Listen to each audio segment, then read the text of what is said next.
Yo, what's up mga bossing? Magandang araw sa inyo. At meron tayong project dito mga bossing, Honda. Mga boss, ang setup na nung ating Honda, naka-long condenser na. Bago na rin ang compressor mga bossing, pero may issue siya pagdating sa tanghali, no? So, dapat kung naka-long condenser na tayo kahit pa paano, laban na sa tanghali. Tapos bago pa ang compressor, ayan yung setup niya mga bossing. Kita ba? Kita ba? Condenser, compressor, tapos may dalawang fan sa harapan mga bossing. Nagagawa na natin yung mga ganito mga boss, no? Pero yung sa kanya, apat yung kanyang busina na nakaharap dito sa harapan, no? So may mga nagtatalo tungkol sa mga ganyan, kung bakit parang hindi makakuha ng hangin yung ating condenser at saka yung radiator. So may mga punto yung iba, meron na mga okay lang naman sa iba, pero titignan natin mga bossing kung anong magagawa namin dito sa ating Honda, no? Kasi yan yung kanyang high side, medyo masyadong malakas yung palag, no? Pero may mga yung scenario kasi na nandun kasi nakalagay yung pinakang adapter dun sa ating compressor, kaya masyadong malakas nga pumalag.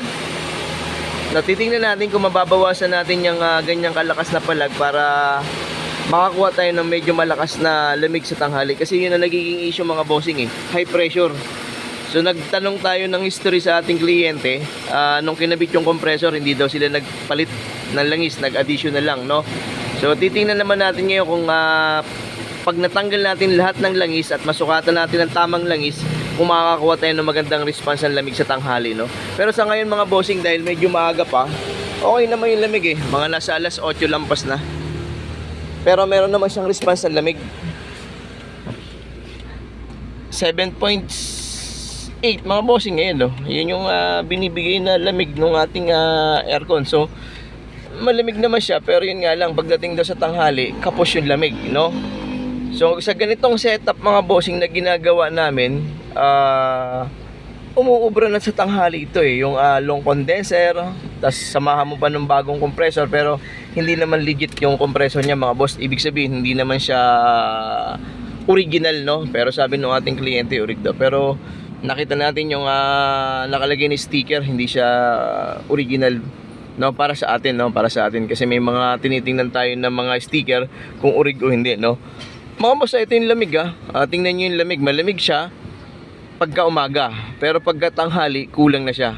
So titingnan natin kung ano magagawa natin dito sa ating Honda para makapagpa-improve ng lamig sa tanghali. At siguro naman sasakto tayo mga bossing sa init na hinahanap natin para makakuha tayo ng tamang reading ng lamig.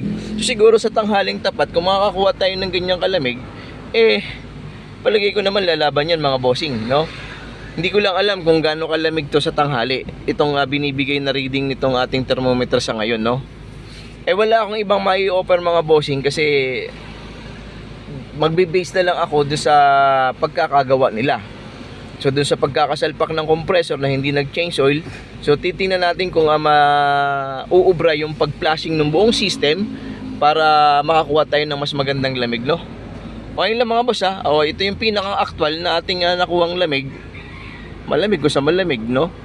Pero yung tanghali nga ang nireklamo ng ating kliyente.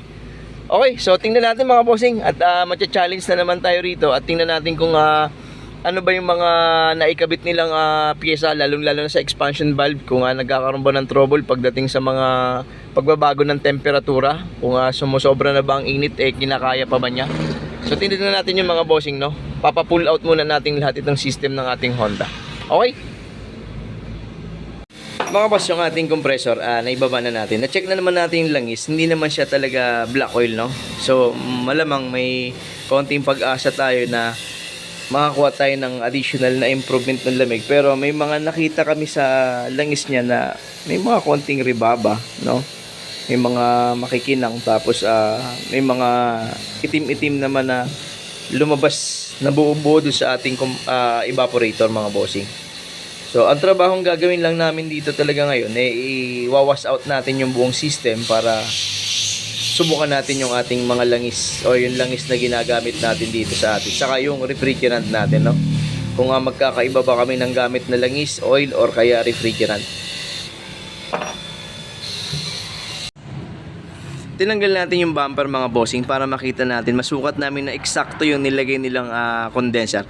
Okay, ito mga bossing yung sinasabi ko. May mga minsan kasi hindi naman sabihin natin gaya-gaya lang yung pag-convert ng ating long condenser, no? Kasi nadaanan rin naman natin yung version natin. May mga version 1 tayo na mga nagawa na parang ganito, no? So, yung ginagawa natin ganito, umuubra naman. Pero dahil na meron tayong parang minimit lagi or parang may i-improve pa ba o meron pa pang pwedeng mas lumamig pa ba dyan, yun yung mga ginagawa natin. Kaya nagbabago-bago yung ating conversion o yung ating ginagawa sa ating mga aircon, no? Kagaya nito, 23 lang mga bossing yung haba. So ang ginagawa na natin ngayon, pinupul na natin yung sakop na lahat. Sabihin natin 23, yung 26 pinapapasok namin mga bossing. Kasi kung mas malaki nga o mas maganda yung condenser, wala masyadong matatanggap na high pressure. At bukod dun, meron pa rin ginagawang iba kung talagang may budget din naman yung ating kliyente, no? Kino-convert natin yan sa mga original na mga lumalabas na mga Honda natin na mga latest. So kasi medyo malaki-laki rin naman ang lokasyon itong ating pwedeng paglagyan. Pwede nating lagyan ng panibagong condenser, no? Pero sa ngayon kasi, yung challenge sa amin dito, ang gusto lang naming mapatunayan dito kung tama ba yung sukat ng langis, tama ba yung pagkakalinis ng system. Doon lang kami magkakaroon ng parang comparison, no? Kung pagkakaiba doon sa trabaho na pwede naming makita mamaya kung ano ba yung improvement na mangyayari, no? Kasi kung tutusin, nagawa na nga natin tong ganitong setup at umuubra naman. Yun nga lang kasi yung version 1 na yun, hindi ko na ulit binalikan at naghahanap tayo ng mas maganda pa na version. Yun ay depende na sa kliyente natin kung papasok ba yung i-offer nating budget para sa mga ganong conversion, no? Kasi syempre nagdedepende tayo sa ating kliyente. Mga bossing, ito rin yung pinagtatalunin na sinasabi natin, no? Yan, yung ganyan karami na nakaharang sa ating condenser. Meron bang kumbaga abala ba yan? So may mga nagsasabi na oo, meron, no? Kasi nga nabablock yung ating hangin na tumatama kay condenser. So yun nga lang naman yung iba, no? Syempre dagdag design. Pangalawa, syempre yung lakas na hinahanap natin sa busina. Andyan yan, no? Pero yun na nga, no, may mga talaga nag-aaral sa mga ganyan na hindi hinaharangan yung ating condenser. Pero dahil nandiyan yan, ang makikita natin mamaya kung lalamig ba doon sa gawa na ginawa natin. Yun yung tanong doon, no, mga bossing. Pero meron kaming pinag-uusapan ng ating kliyente na kung hindi siya sabihin natin, sige, nag-improve pero gusto ko pa mas malamig, marami nating offer mga bossing. Pero palagay ko kung sakali sa susunod, baka mamaya eto maapektuhan na yung setup niya na yan, no? Magagalaw na natin yan kasi hindi na yan uubra para dyan kung maglalaki pa ako ng condenser or maglalagay pa ako ng ibang condenser para dito. Okay, so yun lang naman, tiningnan lang natin yung ating condenser kung ano pang maganda, pero kulang sa sukat na kinakabit natin ngayon, no? Kulang siya. Kasi nga may mas mahaba mga bossing dito sa ating condenser. Sinasagad na natin yung pinakamalaking condenser. Kasi ito mga universal lang naman tong condenser natin na to mga bossing eh. Ito yung mga common na lumalabas sa ating mga supplier, no? Pero may mas magaganda pa pong condenser dyan. Yun nga lang mahal syempre, no? Okay, so yun lang at tingnan natin kung paano natin to madadagdagan ng lamig kumpara sa hinihingi nila sa tanghali, no? Kasi wala akong ibang pwedeng gawin kundi ulitin lang yung trabaho na kung ano yung ginawa nila. At dun lang ako magdedepende sa mga langis na gagamitin natin, no? Dryer, papalitan ko na yan mga bossing. Expansion valve, hindi natin papalitan. Kasi bago pa rin naman, ginagamit din naman natin yung ganyang brand na expansion valve. Tingnan lang natin mamaya kung very good pa bang mag-adjust, no? Medyo nakalibrate natin ng konti based dun sa mga set na binibigay natin sa valve. Tingnan natin kung uubra. Mga boss, eto na. Dito na magkakatalo tong ating pinagyayabang, no? Pinagyayabang pa. So, mga bossing ito challenge talaga sa atin, no? At siguro kahit naman yung ibang mga technician na nakaka-encounter ng ganito, na bakit bago na, eto nang nakakabit, bakit parang kulang pa. So may nakita na agad kami na isang version na pwede nating sabihin kung bakit nagkakaroon ng trouble sa tanghali, no? Yun yung isang unang-una yung langis. Pangalawa mga bossing, yung condenser na kinukulang pa rin yung condenser natin, no? Pagdating sa pagtanggal ng heat ng ating compressor. Pero kagaya ng sinasabi ko, papatunayan muna natin kung may pagkakaiba ba yung ating pagkakakarga ng langis at pagkakakarga ng refrigerant kung mag-i-improve, no? Kasi nagawa na nila mga bossing eh. So wala naman kaming ibang gagawin ngayon, kundi nilinis na lang o lilinisin lang namin yung buong system at maglalagay kami sa base do sa aming sukat na lagi namin ginagawa sa mga ganyang setup ng ating aircon o yung conversion ng ating system, no?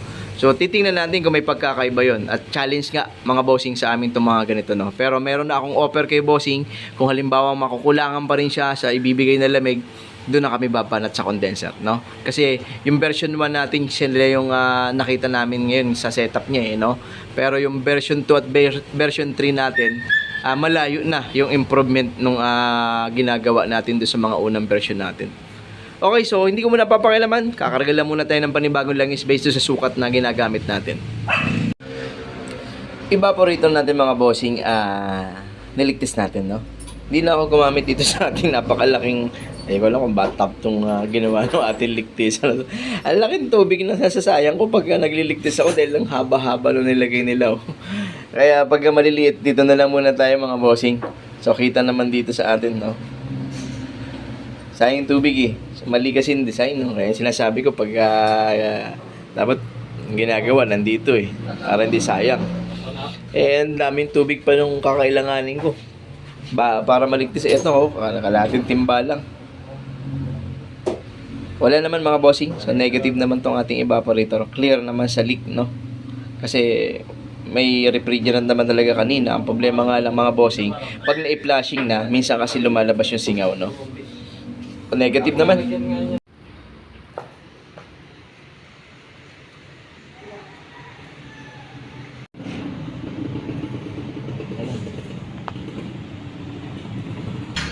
Hindi ko lang yun.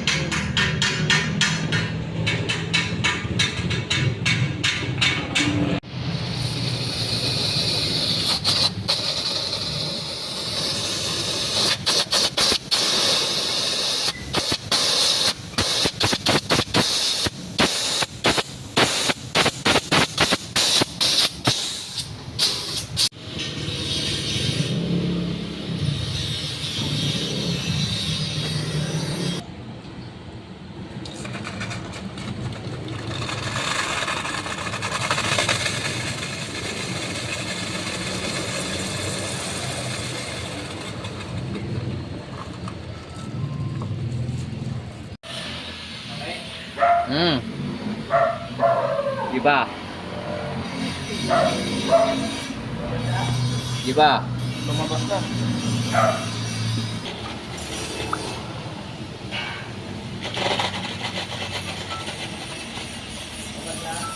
Lumabas Ah. na.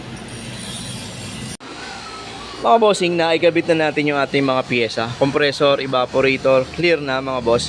Nakapag-leak test na rin tayo. Magbabacuum kami para makapag-load tayo ng panibagong refrigerant natin, no?